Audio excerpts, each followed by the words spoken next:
Nearly 3/4 of the Earth's surface is covered by water. Oceans, lakes, rivers, and streams bathe our planet in a life-nourishing blanket of water called the hydrosphere. Clouds pour down life-sustaining rain day after day.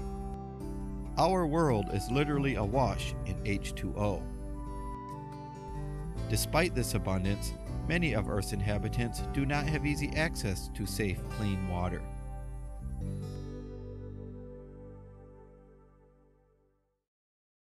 In a remote area of northwestern Nigeria lives a group of roughly 500,000 people from the Avadi, Dukawa, and Dakakari tribes, known collectively as Eastern Kambari people. Their lifestyle is a simple yet difficult one. Working as subsistence farmers, growing a crop called guinea corn, and raising cattle. Living in compounds made of simple mud huts with thatched roofs, the Kambari eat a food they call suwa, a mush of cooked guinea corn flour dipped in a soup prepared from local ingredients. Just 200 miles south of the Sahara Desert, Kambari land experiences two distinct seasons. A short but wet and muddy rainy season, followed by a hot and dusty dry season, when the rivers all but dry up and water can become a scarce commodity.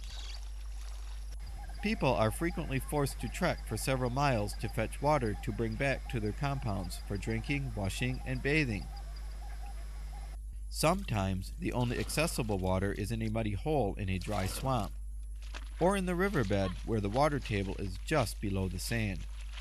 But these sources of water often carry diseases such as guinea worm, dysentery, cholera, and parasites. Recognizing the need for clean water in Kambari land, Christian Reformed World Missions began work in the area in the early 1990s, developing water resources in addition to engaging in a multitude of holistic ministries.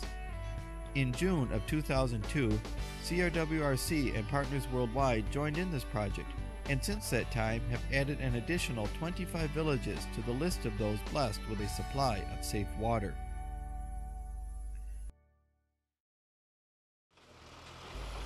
Using an aging cable tool drill rig, the crew is able to sink a borehole through the sand, gravel, and rock which underlies the landscape and reach the water table.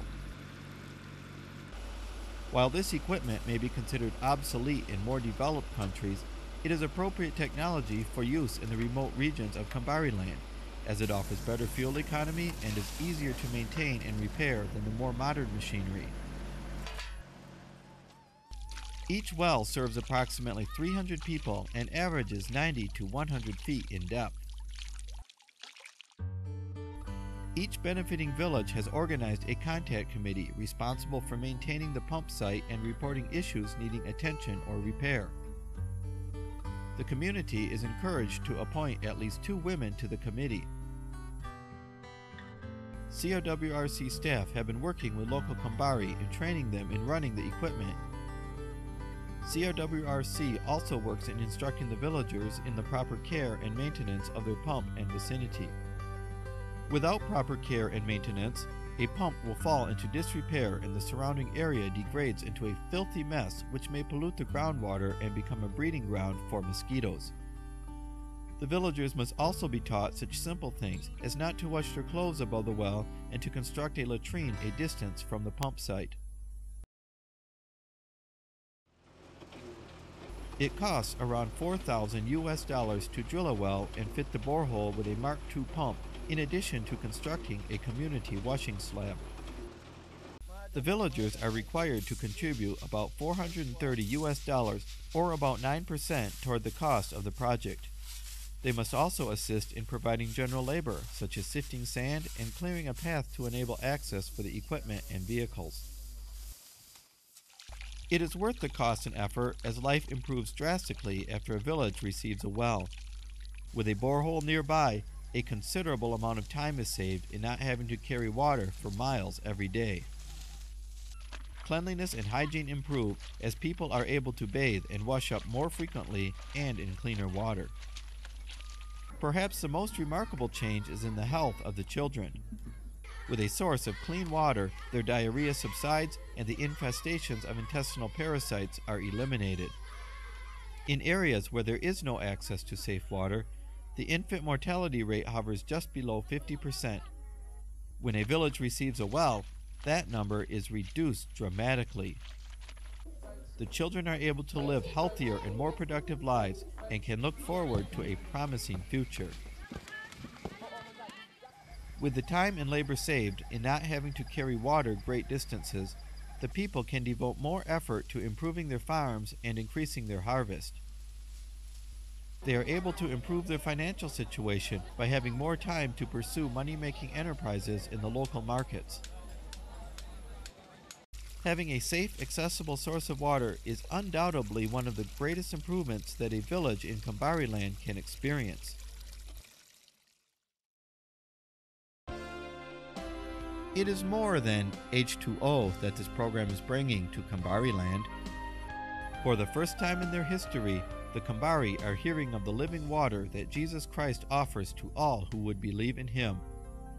No fewer than 1,500 from the Avadi tribe alone have left their old ways and are grabbing hold of Jesus in their hearts, becoming baptized into the fellowship of true believers. Whenever working with the villagers at the drill site, CRWRC staff members begin the work session with a prayer and reading of Scripture, inviting those around to drink of the life-giving water that Jesus promised to so freely give. The prophet Habakkuk said, "For the earth will be filled with the knowledge of the glory of the Lord as the waters cover the sea."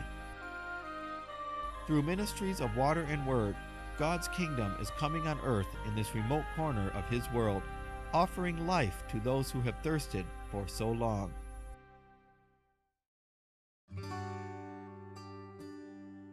Roughly 500,000 people call this area home. So far, less than 3% of them have been given access to clean water. Fewer still have received the living water only Jesus can give. Clearly, much work remains to be done in bringing water to Kambari land.